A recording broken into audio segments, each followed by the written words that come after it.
درود. این روزها، هفته ها و ماه ها هر از گاهی خبر دستگیری یکی از ایرانیان رو میشنویم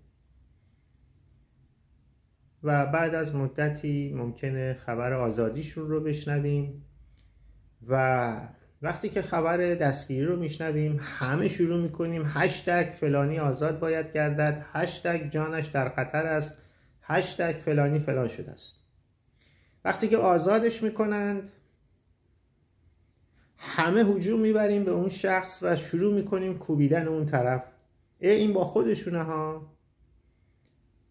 چی میخواستید؟ یعنی دنبال چی هستید؟ حتما بایستی اون بنده خدا رو هم مثل خدا نور بکشند، مثل آن همه جوان و نوجوان ایرانی که یا ساختمون پرتشون کردن پایین، یا با گلوله زدن تو مغزشون، یا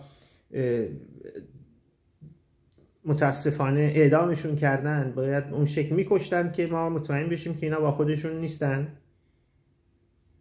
نمیدونم دنبال چی هستیم، من اینو نمیفهمم.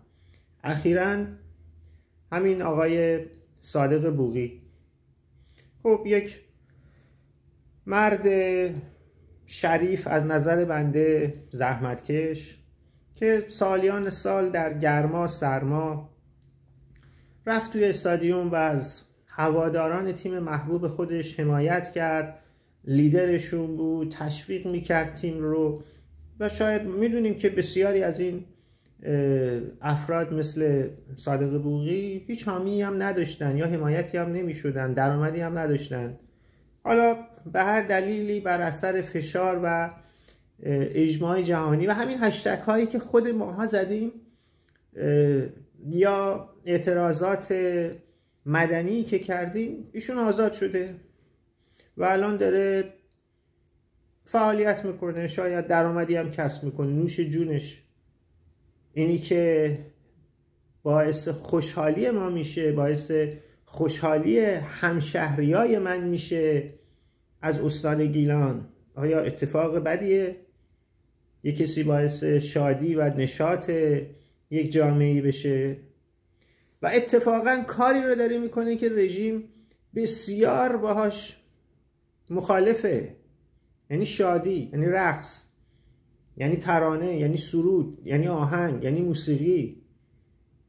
باید درود فرستاد به ایشون، باید از ایشون حمایت کرد، نه اینه که بریم چوب لا چرخش بگذاریم بگیم اینم با خودشونه. ببینی، یعنی دور از جونشون اگر صادق بوقی رو اعدام میکردن خوب بود. ما کی هستیم؟